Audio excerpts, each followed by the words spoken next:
Nós já falamos aqui que mitologias são formas de explicar o mundo por sociedades anteriores às nossas. E é importante lembrar que essas explicações estão vigentes em algumas sociedades, como nas sociedades dos povos originários, em sociedades de povos africanos, asiáticos. Então, não é que as mitologias foram superadas pelas ciências. Elas revelam uma forma de interpretar o mundo de determinadas sociedades.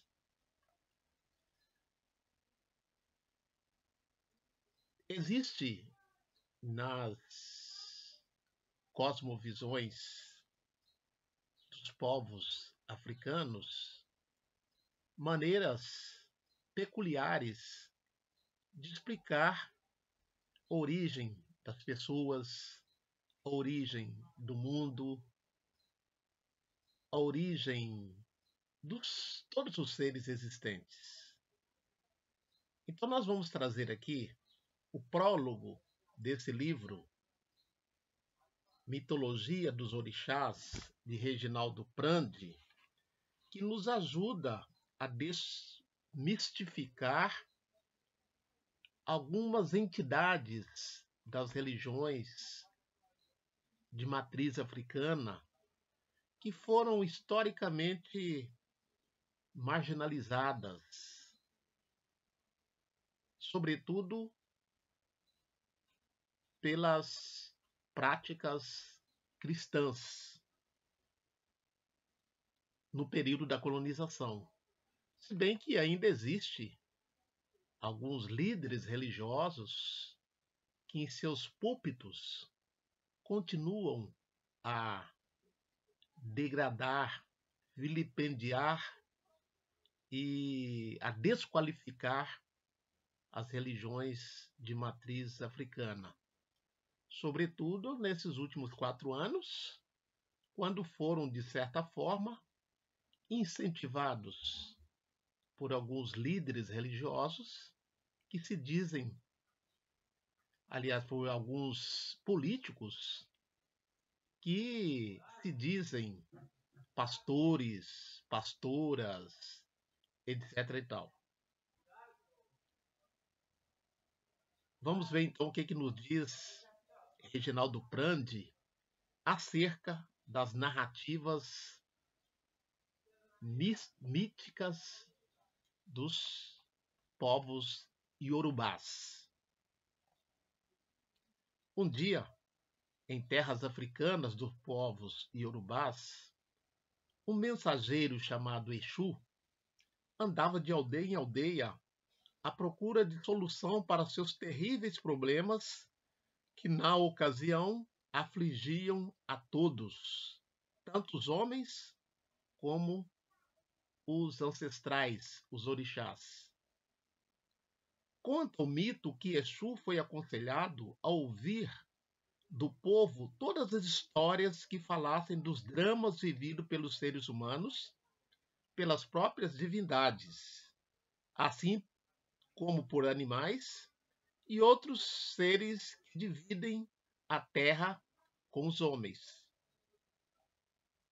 Histórias que falassem da aventura e do sofrimento, das lutas vencidas e perdidas, das glórias alcançadas e dos insucessos sofridos, das dificuldades da luta pela manutenção da saúde contra os ataques da doença e da morte.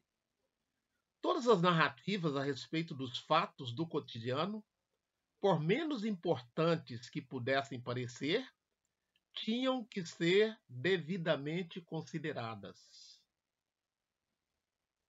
Exu deveria estar atento também aos relatos sobre as providências tomadas e as oferendas feitas aos deuses para se chegar a um final feliz em cada desafio enfrentado.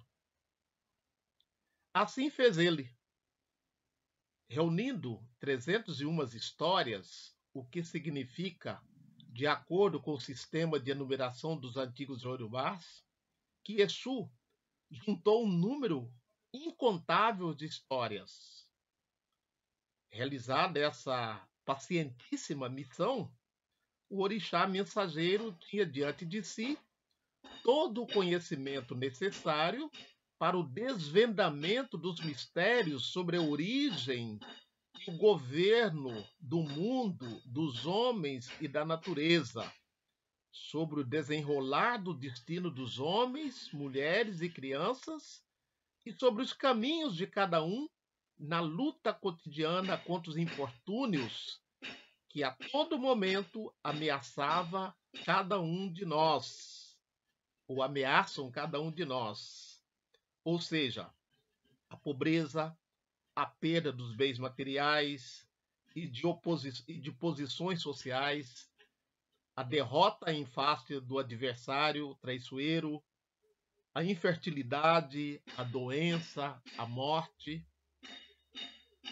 Conta-se que todo esse saber foi dado a um adivinho de nome Orumilá, também chamado de Ifá.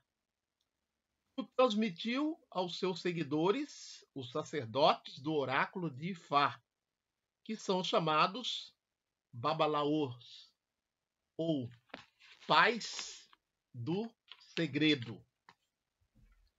Durante a iniciação, que é submetido para o exercício da atividade oracular, o Babalaô aprende essas histórias primordial que relatam fatos do passado que se repetem a cada dia na vida dos homens e mulheres.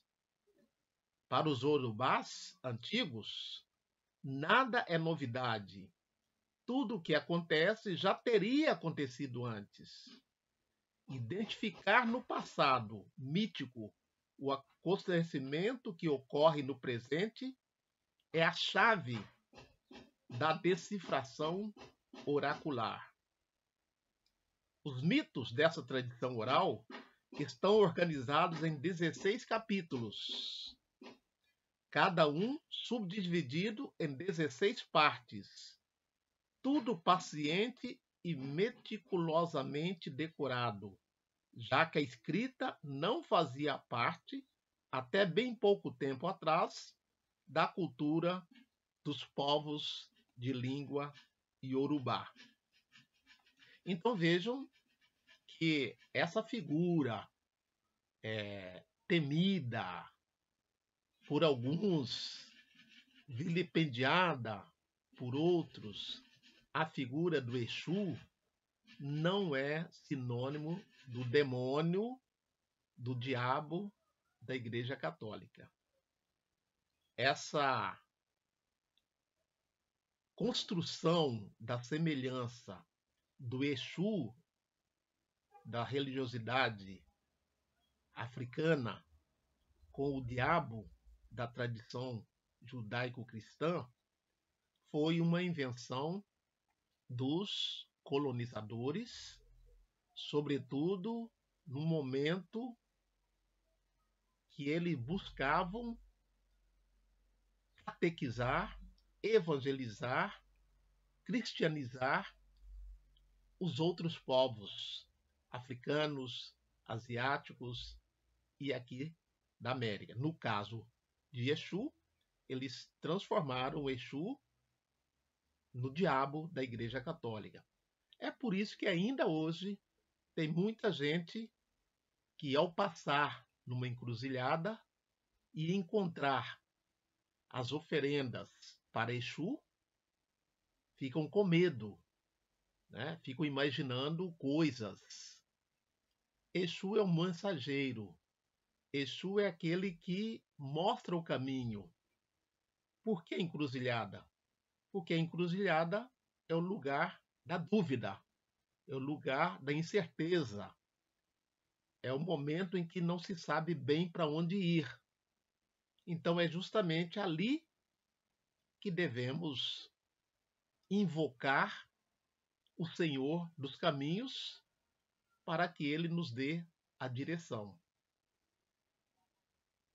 Então, através da mitologia, nós podemos desvendar um pouco do cotidiano daquelas sociedades do passado, como no caso das sociedades dos povos iorubás.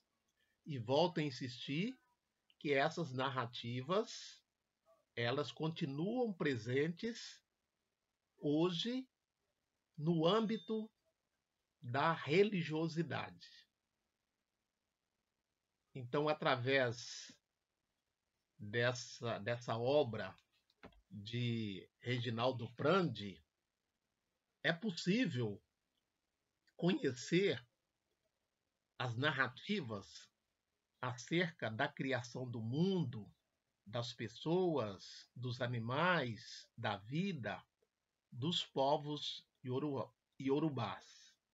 Então, convido a vocês a conhecerem um pouco mais do passado dos povos iorubás a partir das suas narrativas míticas, narrativas que saíram da África, estão presentes na diáspora, inclusive no Brasil, nas religiões de matriz africana. Africanidades Conectadas tem como missão, como tarefa, trazer outras perspectivas, outras visões de Áfricas e dos africanos.